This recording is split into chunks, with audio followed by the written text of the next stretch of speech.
আমি প্রবাসী ছিলাম, এটা কি আমার অপরাধ? তাই আমার হাজবেন্ড আমাকে ডিভোর্স করে দিচ্ছে। এখন আমি দেশে আসছি, এখন আমি বিয়ে করতে চাচ্ছি। সে যেরকমই পাত্র হোক, আমি এখন আমার টাকা পয়সার অভাব নেই, আমি এখন বিয়ে করতে চাচ্ছি। যে বিয়ে করবে সে আমার ফোনে লক করবে।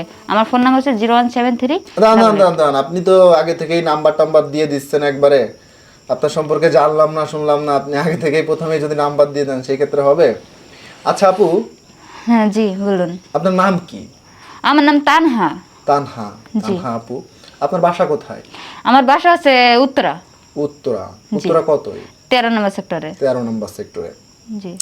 তো বিষয় হচ্ছে যে এই যে আপনি বললেন যে আপনার আগে একটা বিয়ে হয়েছিল, তার সাথে ডিভোর্স হয়ে গেছে। জি জি জি। কি কারণে ডিভোর্স হয়েছে? ডিভোর্সটা হয়েছে যে বললাম না যে আমি আমার হাজবেন্ডকে না বলে আমি বিদেশ চলে গেছিলাম। তো আমার হাজবেন্ড ওটা মনের থেকে মেনে নিতে পারেনি, না পেরে আমাকে ডিভোর্স করে দেয়। তারপর আমি 6 বছর পরে আজকে বাংলাদেশে চলে যাচ্ছি। এখন আমি বিয়ে করতে চাচ্ছি। আপনি কোন দেশে গিয়েছিলেন? আমি গিয়েছিলাম দুবাই। দুবাইতে গিয়েছিলেন? জি। 6 বছর দুবাই কাটায় আসছেন। জি। এখন তো আপনার অনেক টাকা পয়সা। হ্যাঁ হ্যাঁ অবশ্যই, আমার টাকা পয়সার অভাব নেই, আমার অনেক এখন টাকা পয়সা অনেক কিছু আছে, এখন আপনার জায়গা সেই সম্পত্তি সব। পুরনো স্বামী কি জানে এখন আপনার অনেক টাকা পয়সা? হ্যাঁ জানে, আমার পাশের গ্রামেই তো বাড়ি, যেহেতু এখন কি সে আপনার জানে। কি আবার বিয়ে করতে চায় এরকম কিছু? আমার কথা আপনি বুঝেন, যে আমাকে বুঝতে পারেনি, যে আমার মনকে বুঝতে পারেনি, না বুঝে আমার উপর অভিমান করে আমাকে ডিভোর্স করে দিয়েছে।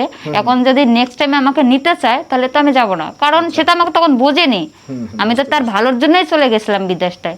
যদি সে তার ভালোটা বুঝতো বা আমাকে বুঝতো তাহলে আমাকে ডিভোর্স করতো না। হ্যাঁ, এটা ঠিক বলছেন আপনি। আচ্ছা, আপনি এখন কেমন পাত্র খুঁজছেন? আমার কথা হলো যেমনই হোক, সে জোয়ান হোক, বুড়া হোক, মানে ছেলে হোক বা যেরকমই হোক, সে যদি খালি চলে খাইতে পারে তাহলে আমি তাকেই বিয়ে করব। মানে আপনার কথা হচ্ছে ছেলে যেমনই হোক, কালো হোক, ফর্সা হোক, খাটো হোক, লম্বা হোক, জি জি। আপনার কোনো সমস্যা নেই? না না, আমার কোনো সমস্যা নেই। আবার আপনি একটা কথা বললেন যে মানে বয়স বেশি হলেও চলবে, জি। এই কথাটা বললেন। হ্যাঁ। তো আপনার বয়স কত এখন? জি, আমার বয়স এখন 26 চলছে। 26 বছর চলছে। জি জি। আচ্ছা, তুমি বললা যে ছেলে খাটো হোক, লম্বা হোক, বুড়া হোক, জোয়ান হোক, এটা হলেই হবে, তাই তো? তো তোমার বয়স হচ্ছে এখন 26 বছর। এখন যদি তোমাকে 50 বছরের একটা লোক বিয়ে করতে চায়, সেই ক্ষেত্রে বিয়ে করবা?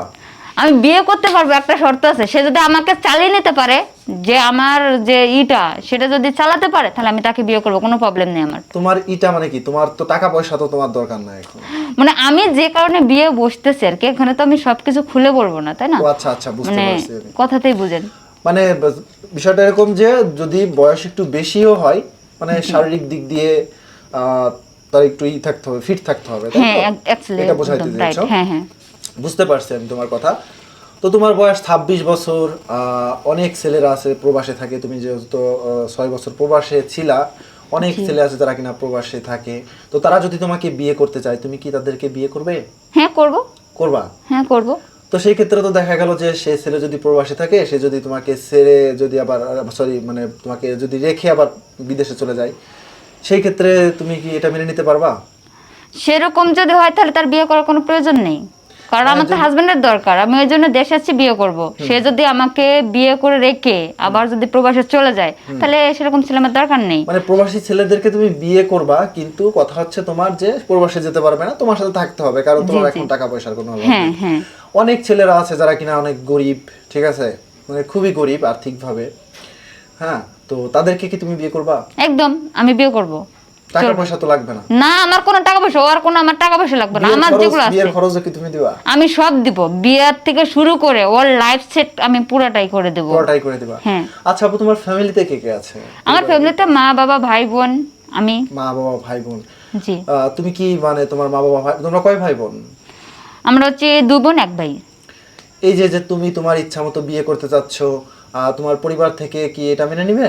হ্যাঁ মেনে নেবে, আমার পরিবার থেকে তো সবকিছু বলা না, আমি সবকিছু বলছি, সবকিছু ভেঙে বলছি, যে কারণ মানে দেখুন তুমি আমি যেটা তো বলবা সেটাই হবে তোমার পরিবার। হ্যাঁ হ্যাঁ, আমি যেটা বলবো সেটাই আমার পরিবার করবে। হ্যাঁ।